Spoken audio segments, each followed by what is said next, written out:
بسم اللہ الرحمن الرحیم۔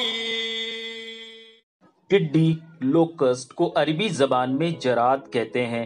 بائبل میں کتاب الخروج باب 9 آیت نمبر 35 میں ٹڈی کا ذکر بطور سزا آیا ہے۔ جب موسیٰ علیہ السلام نے فرعون سے کہا کہ بنی اسرائیل کو چھوڑو اور مصر سے جانے دو تاکہ وہ اللہ تعالیٰ کی عبادت کر سکے تو فرعون نہیں مانا۔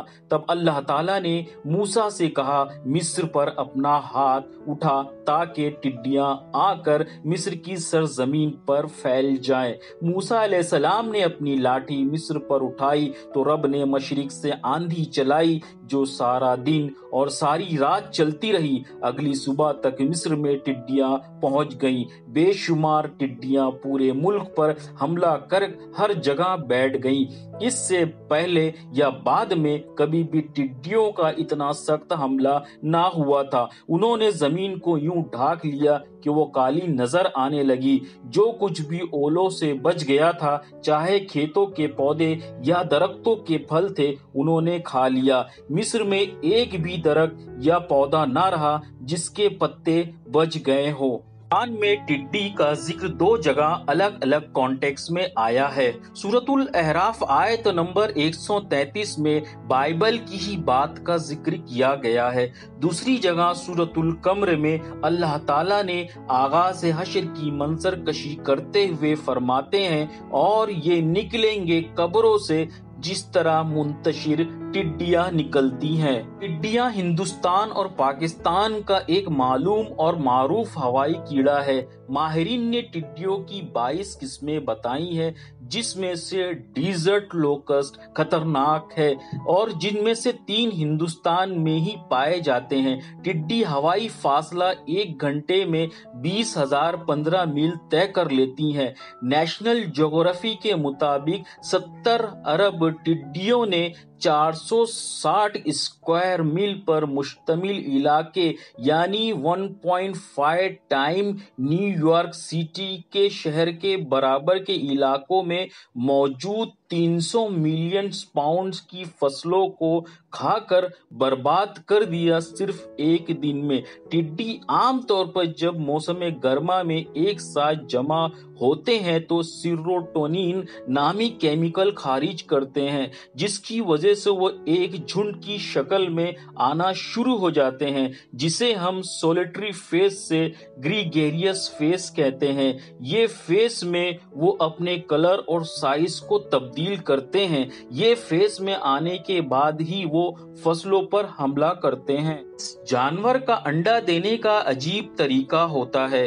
جب یہ انڈے دینے کا ارادہ کرتی ہیں تو ایسے سخت اور بنجر زمین کا انتخاب کرتی ہیں جہاں کسی انسان کا گزر نہ ہوا ہو۔ پھر اس زمین پر دم سے اپنے انڈے کو بقدر سوراخ کرتی ہیں جس میں وہ انڈا دیتی ہیں۔ پھر وہیں رکھے رکھے زمین کی گرمی سے بچہ پیدا ہو جاتا ہے۔ ماہرین کا بیان ہے کہ ہر ٹڈی ایک ایک جھول میں 40 سے لے کر 100 انڈے تک دیتی ہیں اور ان سے بچے 2.5-3 ہفتوں میں نکل آتے ہیں۔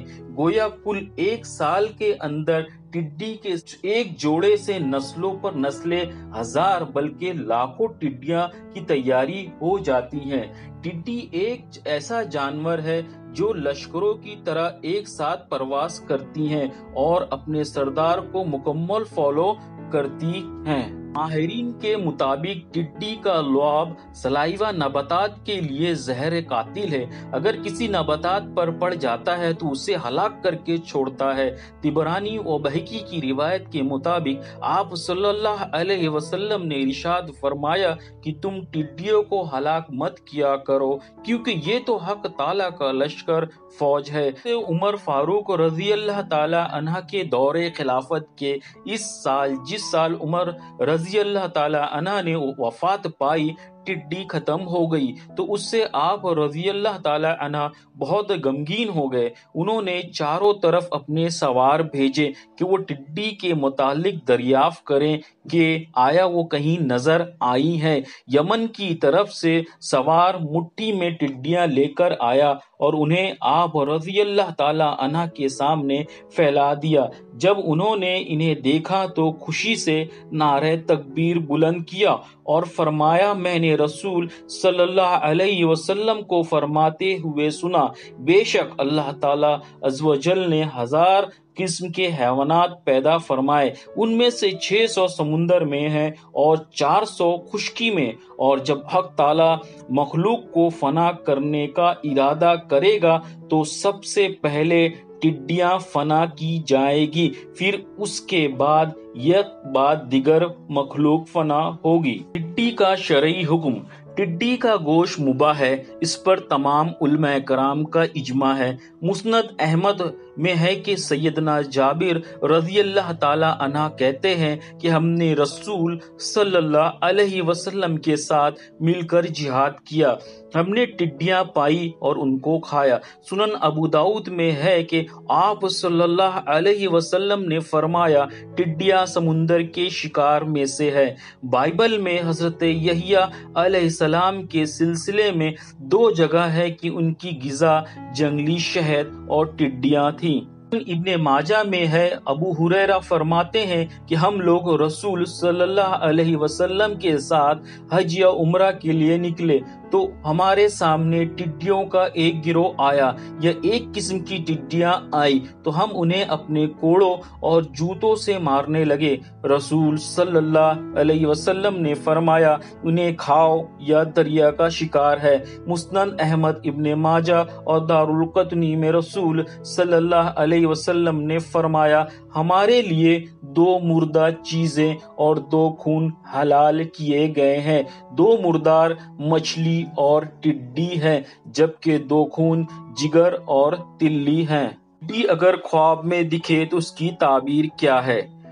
ٹڈی کی خواب میں تعبیر اللہ تعالیٰ کے لشکر اور اس کے عذاب سے دی جاتی ہے، کیونکہ حضرت موسیٰ علیہ السلام کے معجزات میں سے ہے۔ ایک شخص ابن سیرین رحمۃ اللہ علیہ کی خدمت میں حاضر ہوا اور اپنے خواب کی تعبیر پوچھی کہ میں نے رات کو یہ خواب دیکھا ہے کہ میں ٹڈیوں کو پکڑ کر مٹکے میں جمع کر رہا ہوں۔ تو ابن سیرین رحمۃ اللہ علیہ نے اس کی تعبیر یہ دی کہ تم کو مال و دولت حاصل ہوگا جس کی بدولت تم شادی کرو گے، چنانچہ ایسا ہی ہوا۔ اگر کسی شخص نے یہ دیکھا کہ اس پر سونے کی ٹڈیوں کی بارش ہوئی تو اس کی تعبیر یہ ہوگی کہ حق تعالیٰ اس کے نقصان کی تلافی کرنا چاہتا ہے۔ ٹڈی کے طبی فوائد۔ انسائکلوپیڈیا آف سائنس کے مطابق ٹڈی میں 62% پروٹین، 17% فیٹ اور دوسرے ایلیمنٹ جیسے calcium, potassium, manganese, sodium, iron اور فاسفورس بھی موجود ہوتے ہیں۔ ٹڈی کے کھانے سے گٹھیا اور کمر کا درد چلا جاتا ہے۔ بچوں کی تیز نشوونما کے لیے کافی مددگار ہے۔ عمر رسیدہ افراد میں جنسی کمزوری کو دور کرنے میں بے حد مفید ہوتا ہے۔ رک رک کر پیشاب آنے والے مریض کو ٹڈی کی دھونی دینا بہت ہی مفید ہوتا ہے۔